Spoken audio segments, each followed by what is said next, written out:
धर्मपुर नाम की एक नगरी थी। उसमें धर्मशील नाम का राजा राज करता था। उसके पास अंधक नाम का दीवान काम करता था। एक दिन दीवान ने कहा, महाराज, एक मंदिर बनवाकर देवी को बिठाकर पूजा की जाए तो बड़ा पुण्य मिलेगा। राजा ने ऐसा ही किया और फिर एक दिन देवी ने प्रसन्न होकर उससे वर मांगने को कहा। राजा के कोई संतान नहीं थी। उसने देवी से पुत्र मांगा। देवी बोली, अच्छी बात है, तुझे बड़ा प्रतापी पुत्र प्राप्त होगा। कुछ दिन बाद राजा को एक लड़का हुआ। सारे नगर में बड़ी खुशी मनाई गई। एक दिन एक धोबी अपने मित्र के साथ उस नगर में आया। उसकी निगाह देवी के मंदिर में पड़ी। उसने देवी को प्रणाम करने का इरादा किया। उसी समय उसे उस राज्य के एक दूसरे धोबी की लड़की दिखाई दी, जो बड़ी सुंदर थी। उसे देखकर वह इतना पागल हो गया कि उसने मंदिर में जाकर देवी से प्रार्थना की और बोला, हे देवी, यह लड़की मुझे मिल जाए। अगर मिल गई तो मैं अपना सिर तुझ पर चढ़ा दूंगा। इसके बाद वह हर घड़ी बेचैन रहने लगा। उसके मित्र ने उसके पिता से सारा हाल कहा। अपने बेटे की यह हालत देखकर वह लड़की के पिता के पास गया और उसके अनुरोध करने पर दोनों का विवाह हो गया। विवाह के कुछ दिन बाद लड़की के पिता के यहाँ उत्सव हुआ। इसमें शामिल होने के लिए न्योता आया। मित्र को साथ लेकर दोनों चले। रास्ते में उसी देवी का मंदिर पड़ा तो लड़के को अपना वादा याद आ गया।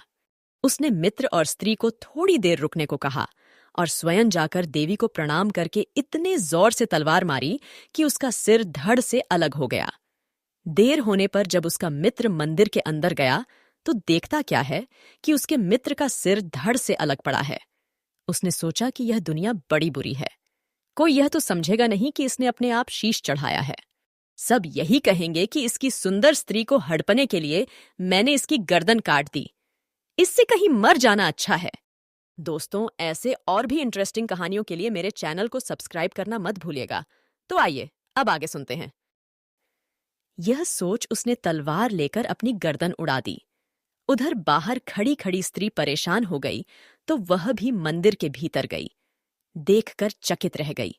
सोचने लगी कि दुनिया कहेगी यह बुरी औरत होगी, इसलिए दोनों को मार आई इस बदनामी से मर जाना अच्छा है। यह सोच उसने तलवार उठाई और जैसे ही गर्दन पर मारनी चाहिए कि देवी ने प्रकट होकर उसका हाथ पकड़ लिया और कहा, मैं तुझ पर प्रसन्न हूं, जो चाहो सो मांगो।